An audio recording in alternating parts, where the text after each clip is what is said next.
Delia Muñoz es abogada, es jurista, y a ella le vamos a preguntar, ¿es posible incorporar a las rondas campesinas en el sistema de seguridad ciudadana? Buenas noches, Delia. Gracias por estar con nosotros.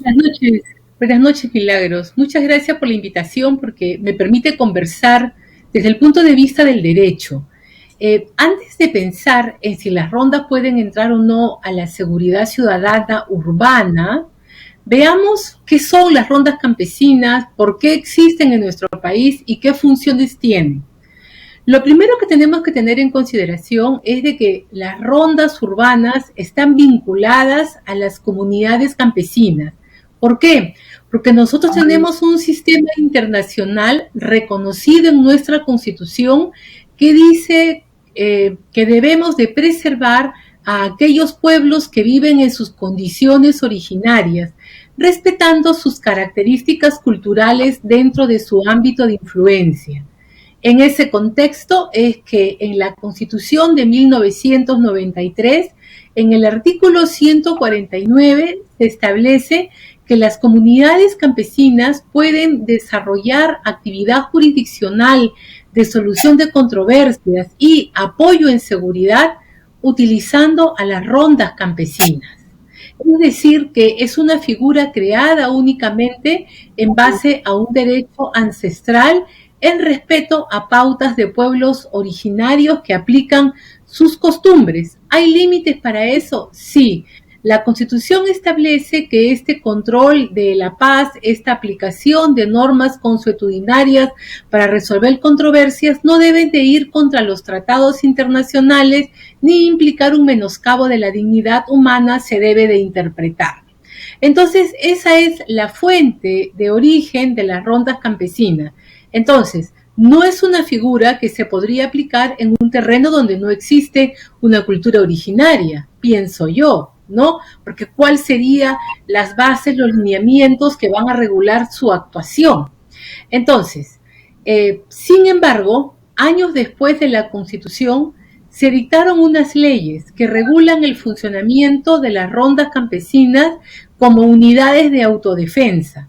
Ya no solamente para proteger el territorio, lo rural y de problemas de abigeato, sino para que puedan ayudar a las fuerzas del orden a enfrentar el problema de la delincuencia terrorista. Entonces, se dieron una ley y unos reglamentos que establecen cómo es que funciona una ronda campesina, quién es el jefe, y nuevamente esta aplicación del derecho consuetudinario, el derecho de gentes, el derecho que no es el occidental, y se la han utilizado para ese tipo de situaciones dentro de su ámbito de competencia, que es la protección del territorio dentro del cual se encuentra la comunidad campesina. Entonces, creo de que más o menos voy marcando mi ruta de interpretación de la norma.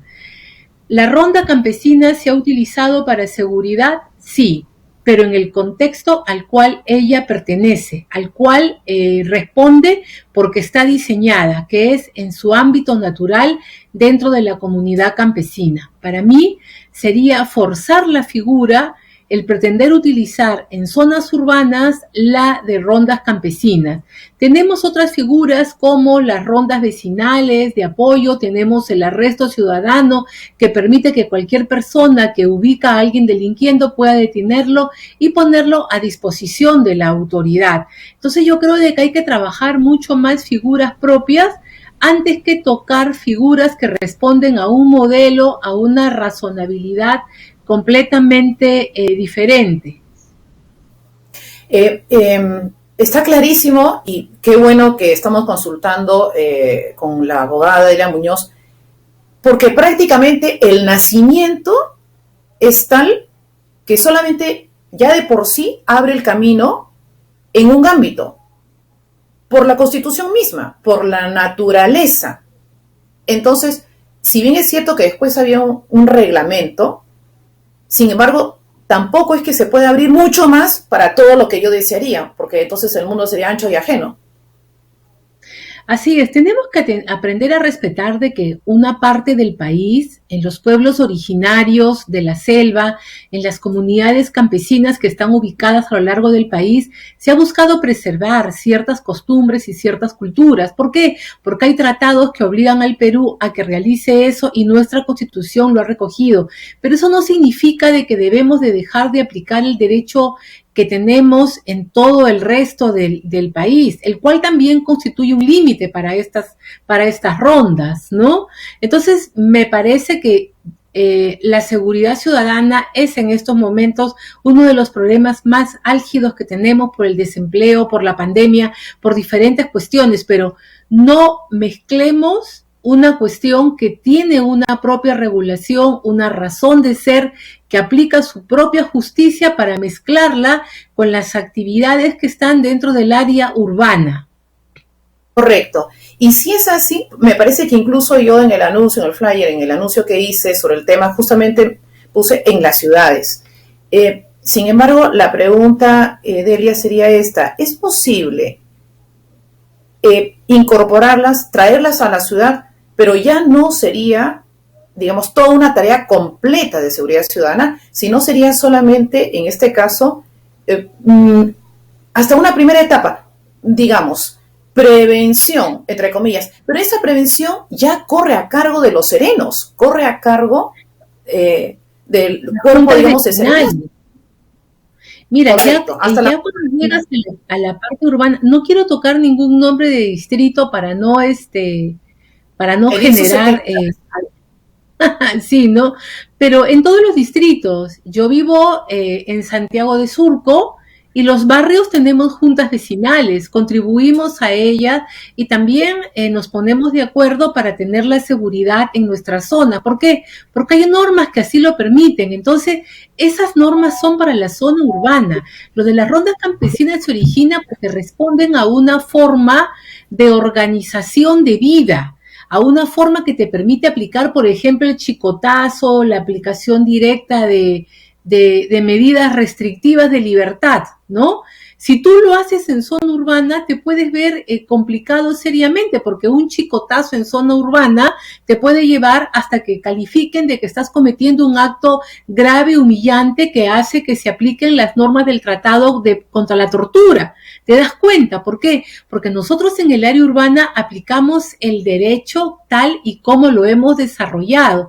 En las rondas se aplica el derecho consuetudinario con los límites, ¿no?, de respetar las garantías básicas de la dignidad humana. Entonces, muchísimo cuidado cuando por novedad, por desconocer la razón de las cosas, estemos mezclando. Las rondas urbanas es como que querramos aplicar justicia con el derecho canónico. El derecho canónico sirve para eso, para la regulación de la iglesia en un determinado tipo de contexto. Cuando usted regula los sacramentos, cuando usted regula los actos que se pueden dar dentro del derecho canónico y le parece a usted que funciona bien, pues ahora porque está de moda, no se le va a ocurrir sacarlo y ponerlo en vez del derecho que regula al resto de la sociedad. Entonces, hay que tener muy presente los límites de cada institución jurídica que tenemos en la Constitución. O porque vamos a pensar también así, los problemas son varios, son tan graves, son tan delicados, que lo que queremos es que un ejemplo que funciona bajo ciertas características, en una circunscripción, digamos, además con un modus operandi del abegeato, por ejemplo, eso tiene una forma de ser, ¿no? Pero aquí, lamentablemente, en las urbes, y vamos a poner ahora sí de ejemplo en Lima, que es ciertamente violenta como otras urbes, porque no es la única. Muchas ciudades, tampoco es que vamos a generalizar y nos vamos a distribuir las culpas o las responsabilidades, pero donde se usa el arma blanca, donde se dispara por menos de 5 soles, porque incluso hasta en ocasiones se hace, digamos, la deformación, que eso es otro ámbito, ¿no? La educación, la formación, en fin, donde se mata, no podemos estar pues con un chicote, y no creo que se haya pensado en, digamos, querer dotar de cierto armamento a quienes se integran a estas rondas, porque no están Mira, me imagino, eso lo hablaré acá, después con el Benito Jiménez, no está capacitado, no está hecho para eso. Para eso hay un policía, ¿no? exactamente. Acá además hay otro tema también constitucional, o sea, las personas tienen que acostumbrarse a respetar las reglas de juego que están establecidas en la Constitución. Mira, ¿quién es la única entidad que tiene el uso exclusivo de la fuerza para restaurar el orden público en el Perú? Es la Policía Nacional. Las rondas campesinas solamente lo pueden hacer dentro de su ámbito de influencia en la comunidad, en la zona rural y bajo determinados preceptos. Pero en la zona urbana en general, en el Perú, la única entidad que puede ejercer válidamente la fuerza para restaurar el orden, para mantenerlo, para garantizar los derechos, es la Policía Nacional del Perú. Y si ellos que van a una escuela se preparan de 3 a 4 años, los suboficiales y después los oficiales, tienen problemas cuando se enfrentan a conflictos y son objetos de juzgamientos y son objetos de reclamos, imagínate tú si le vamos a trasladar esas facultades a personas que no están capacitadas para ello, ¿no? Entonces vamos a complicar pensando siempre en buena fe, ¿ya? Pensando siempre en buena fe. Vamos a complicarles la vida, porque estas personas las vamos a poner a custodiar, las vamos a poder hacer, le van a dar un cachiporrazo a alguien, ¿no? Ese alguien va a resultar herido y luego, ¿qué cosa va a pasar? Lo van a denunciar. Lo van a denunciar por actos de tortura, por secuestro, por homicidio, por lo que fuere, ¿no? La policía tiene mecanismos de intervención. Así como las rondas campesinas están reguladas en la Constitución, tienen su ley y su reglamento para las actividades que realizan, la policía también tiene una fuente constitucional, tiene leyes de desarrollo constitucional para el uso de la fuerza, tienen directivas. La policía para cada tipo de intervención tiene protocolos, tienen técnicas, usan la verbalización, la disuasión, la presencia, y son personas que están especialmente capacitadas para ello. Entonces, cuando hablas de seguridad ciudadana, no es porque tú puedes agarrar una idea que se te ocurre y decir, no, ya, como ahora están de moda los ronderos y nos han gustado los ronderos y tienen un orden, entonces los ponemos acá. No es así. Uno puede matar la figura cuando la traslada, ¿no? Cuando la pone en otro tipo de contexto. Por ejemplo, dentro de lo que significa respetar el derecho consuetudinario es respetar las costumbres. Algunos apus de las poblaciones originarias de la Amazonía todavía mantienen la costumbre de casarse con niñas después de la primera menarca, o sea, después de la primera menstruación. Eso puede ser a los 12, a los 13 años, y se casan con ellas. Para nosotros, según el Código Civil, el matrimonio no puede darse debajo de qué edad, de los 16, ¿no es cierto? Entonces decimos, no, pero entonces traslademos también porque esta costumbre a las ciudades. No puedes. Correcto. Esa costumbre se da en ese contexto, en esa cultura, en ese medio. Es exactamente lo mismo la ronda campesina. Entonces, pongo los ejemplos para que vean lo peligroso que es extrapolar instituciones jurídicas de origen consuetudinario que pueden entrar en colisión con el resto del país que tiene un derecho regulado, muy marcado y sobre todo muy pauteado para todo lo que es el mantener el orden público. Y la analogía además ha sido perfecta. Solo una última pregunta, Delia, por favor, para aclarar. Si alguien, que ya quedó claro y por eso es bueno consultar, porque efectivamente uno no tiene por qué saberlo todo. Yo tengo una propuesta y preguntaré a las personas entendidas en cada materia desde distintos ángulos si es posible o no. Solamente una última pregunta. Si alguien pensara que reformando alguna ley pudiera incluir aún en esta consideración legal solamente, ¿no? A las rondas campesinas, incorporarlas a este sistema de seguridad ciudadana, ahí ya se destruiría el corazón, la naturaleza del nacimiento de las mismas, ¿cierto? Así es. Su origen es el derecho consuetudinario y su origen es el respeto de las costumbres que tiene esa comunidad campesina, ¿no?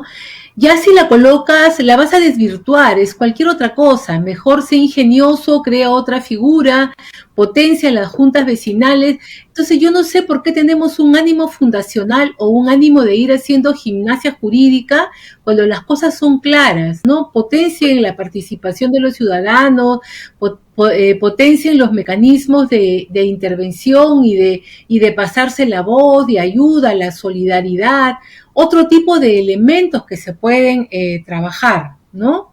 Perfecto, muy bien. Pues quedó clarísimo. Por eso es que hice bien en invitar a la abogada Delia Muñoz y además con la experiencia amplia y con esa facultad que tienen los maestros para hacer pedagogía, pero además también de comunicar de una manera clara, muy clara, porque aquí ya no se trata de dar nuestro punto de vista, sino primero hay que regirnos por lo que indica la ley. Con razón, pues la pusieron como como la decana de la Facultad de Derecho, ¿no? De la Universidad Norbert Wiener, ¿no? Sí, muchas gracias. Estoy comenzando tareas ahí. Bueno, la idea es empezar a discutir de las cosas pequeñas y cotidianas que nos trae el derecho y sobre todo para difundir, aparte de que los alumnos estudian, hace varios años en que yo comencé a hacer opinión dando conceptos de derecho y ahora es muy común, ¿no? Porque la ciudadanía, pienso yo, tiene que conocer las razones, el motivo, ya sobre lo expresado, vamos para adelante, ya usted arme la figura como quiera, pero conozca primero la razón de ser de una institución, ¿no? Muy bien. Pues muchísimas gracias, Delia Muñoz, y convocaremos la presencia tuya en otro momento. Que pases una buena noche. Muy amable. Gracias, Milagros. A ti y a tu público, una linda noche. Hasta luego. Gracias. Hasta pronto.